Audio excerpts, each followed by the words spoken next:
London's vibrant performing arts scene extends to live theater.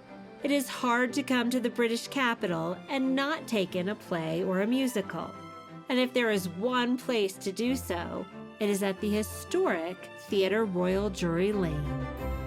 I'm thrilled to be at the Drury Lane Theatre. I think I was here many, many years ago with my parents on my first trip to London. It is filled with history and magic. It's an incredible theatre. It's the oldest continuously operating theatre in the world. David Kerby-Kendall is not only a tour guide for Drury Lane, he's a working actor. So we date back to 1663. It's where the first musical was staged in the world, where pantomime was created, where moving scenery and regular rehearsals, coloured lighting, modern terms that we use in theatre, the crew, props, all began here as well. How did the word crew come to be? Crew comes from the 1660s when the theatre was first built. So underneath the theatre there are tunnels that run down to the River Thames. Back in the 1660s, sailors weren't paid for the time their ship was in dock. So what they would do would be to run up here and work backstage on all the shows, because they were doing pretty much the same things they did on the ships. On the ships they'd be pulling the ropes in the rigging to raise and lower the sails. Here they'd be pulling the ropes to raise and lower the scenery. And that is why 361 years later we still call everyone the crew.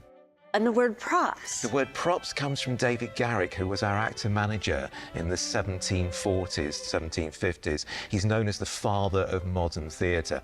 He realised people were actually stealing the items from the actual productions. So in order to stop people doing this, he would stamp in ink on every single item, property of the theatre. Over the years, this was shortened to theatre properties, and as we now call them, props. Wow! It's just so cool that both crew and props that we now use all around the world in theatre, TV and film actually originated in the tunnels underneath Theatre Royal Drury Lane. We're the only theatre in the world with 2 royal boxes because King George III... Oh, that King George. Yeah, King George. I know him well. The famous King George.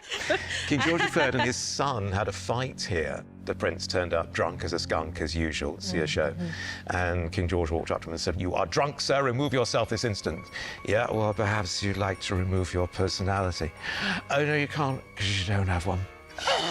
At which point, the king punched the prince in the face. They had a fist fight. The prince was banished to the box on the other side of the auditorium. So we have a prince's side, the prince's box, and a king's side with the king's box over there.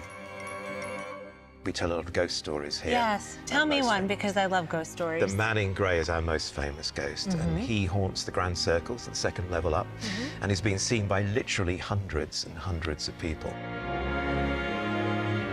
But the man in grey is a good omen. If he appears, the show will run for a long time.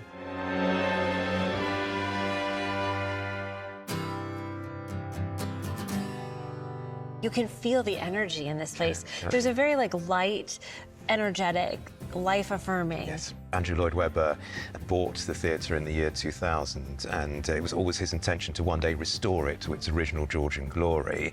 And so in 2019, we had a £60 million renovation. And so we now have this incredible state-of-the-art theatre. The grid and fly floor is completely new. It can actually handle the weight of 18 double-decker buses. You can actually raise the stage to the height of the Royal Circle, take off the front of the Royal Circle and create a completely new floor level. So there's this modern aspect to it, but it's the history of Drury Lane, which is just so identifiable with British theatre. I could talk to you all day. I'm already planning to come back and hunt some ghosts. Fantastic. And see a show. We'll do that together. But I'm kind of looking for a little something to eat and drink. Do you have a recommendation? Then afternoon tea in our beautiful Grand Saloon. It's all Art Deco furniture in there as well, gorgeous crockery. It's the epitome of being English. I look forward to it.